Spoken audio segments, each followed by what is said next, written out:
हम लोग बात करेंगे हिंदुस्तान के वोटिंग सिस्टम की, चुनाव पद्धति की।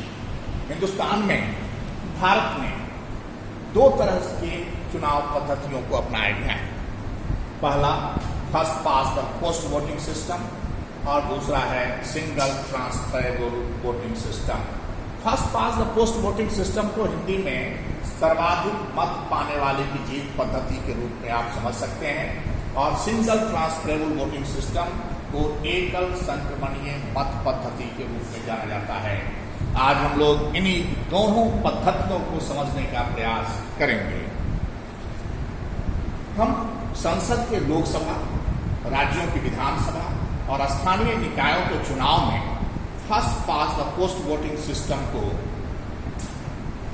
समझ सकते हैं। इस सिस्टम के माध्यम से ही इनका चुनाव होता है। आप इस पद्धति के तहत first pass the post voting system के तहत जिस उम्मीदवार को सर्वाधिक वोट प्राप्त होता है, मत प्राप्त होता है, वह चुनाव में विजयी घोषित किया जाता है। स्थानीय निकायों को छोड़कर लोकसभा और विधानसभा के चुनाव में ईवीएम का प्रयोग किया जाता है। ईवीएम में कैंडिडेट का नाम और चुनाव चिन्ह अंकित रहता है। ईवीएम में अपने मनपसंद उम्मीदवार को, कैंडिडेट को लोग बटन दबाकर अपना मत देते हैं। इस पद्धति में मतदाता सिर्फ एक कैंडिडेट को ही वोट दे सकता है। इस पद्धति में जिस कैंडिडेट को सर्वाधिक वोट प्राप्त होता है वह चुनाव में विजयी घोषित होता है। एग्जाम्पल, यदि कुल 100 वोट हैं तो कैंडिडेट अगर 5 हैं, A, B, C, D, E, तो A में 30, B को 25, C को 25, D को 15 और E को 5 वोट यदि प्राप्त हुआ है तो कैंडिडेट ए विजयी माना जाएगा, जबकि उसे मात्र 30% वोट ही प्राप्त हुआ है। आप ये सोच सकते हैं कि first pass the post voting system में कैंडिडेट को 50% से कम वोट प्राप्त होता है, फिर भी वो कैंडिडेट चुनाव जीतता है क्योंकि सर्वाधिक वोट उसे ही प्राप्त हुआ है। लेकिन सिंगल ट्रांसफरेबल वोट के द्वारा, जिसमें president, vice president, Rajya Sabha, state legislative council का इलेक्शन होता है, इस पद्धति में कैंडिडेट को चुनाव जीतने के लिए कम से कम 50% प्लस 1 वोट प्राप्त करना होता है। इस पद्धति में वोटर, मतदाता को सभी कैंडिडेट को अपनी वरीयता के आधार पर वोट देने की व्यवस्था होती है। इस पद्धति में ईवीएम सिस्टम का उपयोग नहीं किया जाता है। इसमें मतपत्र पर, बैलेट पेपर पर उम्मीदवार के नाम के आगे अपनी पसंद के अनुसार 1, 2, 3, 4, 5 आदि लिखने होते हैं। तो जैसे, और लिखने के बाद मत पेटी में उस वोट को डालना होता है और फिर उसकी गिनती होती है। लिखने के क्रम में यह व्यवस्था होती है कि जिस उम्मीदवार को आप अपना प्रथम वरीयता का वोट देना चाहते हैं उसके सामने 1 लिखना होगा, जिसको द्वितीय वरीयता, दूसरा पसंद है आपका, दूसरा प्रेफरेंस है, उसके सामने 2 लिखेंगे। जो तीसरे प्रेफरेंस का है उसके सामने 3 लिखेंगे।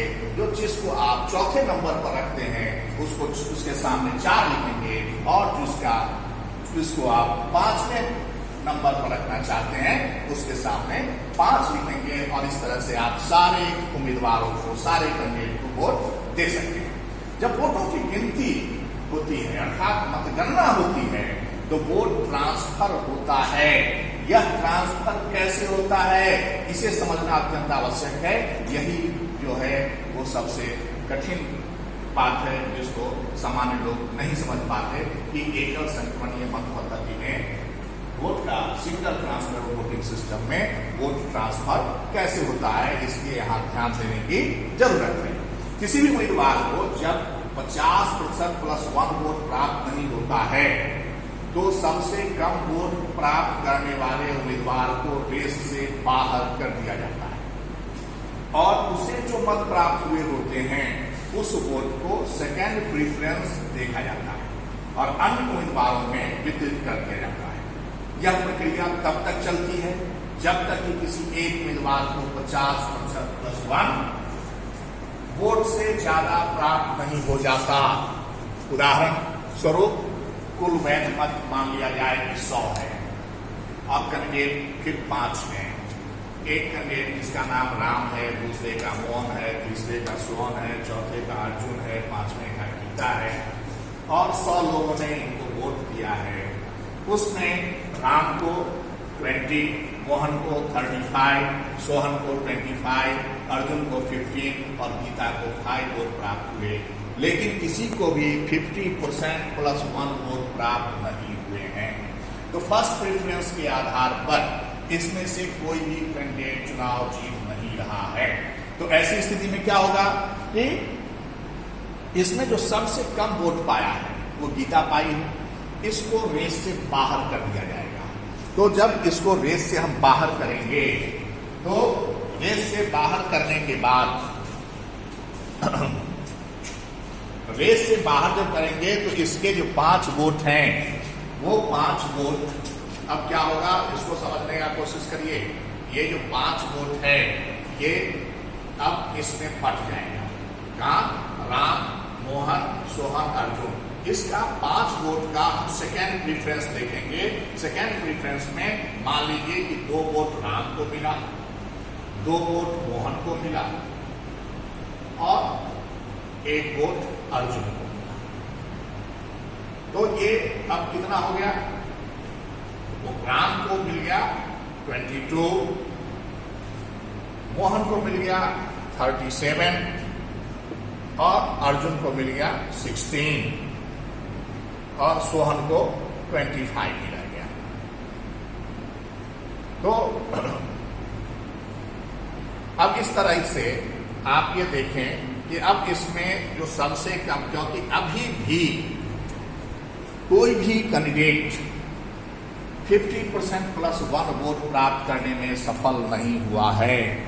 तो ऐसी स्थिति में फिर जो चौथे नंबर पर जो सबसे कम वोट पाने वाला अर्जुन है, जिसको अभी तक 16 वोट प्राप्त हुआ है, इसको भी हम रेस से बाहर कर देंगे। जब इसको रेस से बाहर करते हैं तो इसमें इसको फर्स्ट प्रेफरेंस के कितने वोट मिले थे? 15 वोट मिले।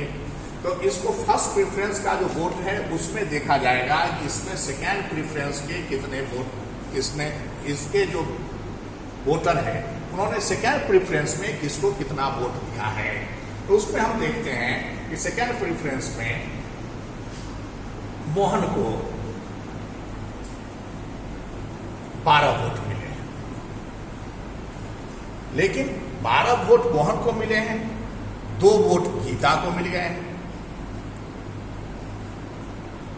सेकेंड प्रेफरेंस अर्जुन को जो 15 वोट मिला था उसमें से 2 वोट गीता को मिल गए, 1 वोट राम को मिल गया। अब गीता तो पहले ही रेस से बाहर हो चुकी है, ये समझिए। गीता रेस से बाहर हो चुकी है तो इसको सेकेंड प्रेफरेंस का जो अर्जुन को वोट मिला था फर्स्ट प्रेफरेंस में, उसमें से 2 वोट गीता को सेकेंड प्रेफरेंस में मिले। अब इस वोट को क्या करेंगे? तो इस वोट का जो तीसरा ऑप्शन है, थर्ड वरीयता यहीं देखेंगे। इसका थर्ड वरीयता देखकर, और इसमें जब थर्ड वरीयता देखा जाएगा, गीता का थर्ड वरीयता हम देखेंगे, तो ये थर्ड वरीयता में देखा गया कि ये थर्ड वरीयता किसको मिला है? तो वो फिर मोहन को ही मिला है। तो मोहन को 2 वोट और बढ़ गया। ठीक है। तो अब 1 वोट जो अर्जुन को सेकेंड वरीयता में मिला था गीता के द्वारा, गीता के वोट का जब सेकेंड वरीयता का वोट हमने देखा था तो 1 वोट उसमें अर्जुन को मिला था। इसका भी हम थर्ड वरीयता देखेंगे। तो उस थर्ड वरीयता में भी हम देखते हैं कि 1 वोट मोहन को मिल जा रहा है। इसका भी थर्ड वरीयता देखना पड़ेगा। ठीक है। तो थर्ड वरीयता में हम देखेंगे तो इस तरीके से अब अर्जुन मोहन को कितने वोट मिल गए? 37 plus 12 plus 2 plus 1, 37 10 47 48 49 50 51 52, total vote इसने 52 प्राप्त कर लिए। तो ये हो गया 50% प्लस 50% +2 वोट प्राप्त कर गया और इस तरह से मोहन चुनाव जीता। तो आप ये समझ सकते हैं कि सेकेंड प्रेफरेंस और थर्ड प्रेफरेंस का वोट किस तरीके से चेंज होता है, किस तरीके से ट्रांसफर होता है, इसको अब समझने में आपको दिक्कत नहीं हुई होगी और आगे अगर जरूरत हो तो फिर हम इसको दूसरे वीडियो के माध्यम से समझाने का प्रयास करेंगे। तो इस तरीके से आप ये समझ सकते हैं कि एकल संक्रमणीय मत पद्धति, सिंगल ट्रांसफरेबल वोटिंग सिस्टम, जिसके माध्यम से प्रेसिडेंट का, वाइस प्रेसिडेंट का, राज्यसभा के सदस्यों का और स्टेट लेजिस्लेटिव काउंसिल के मेंबर्स का, जिसको एमएलसी कहते हैं, मेंबर ऑफ लेजिस्लेटिव काउंसिल, उनका चुनाव इसी तरीके से होता है। आज के लिए बस इतना ही। बहुत बहुत धन्यवाद।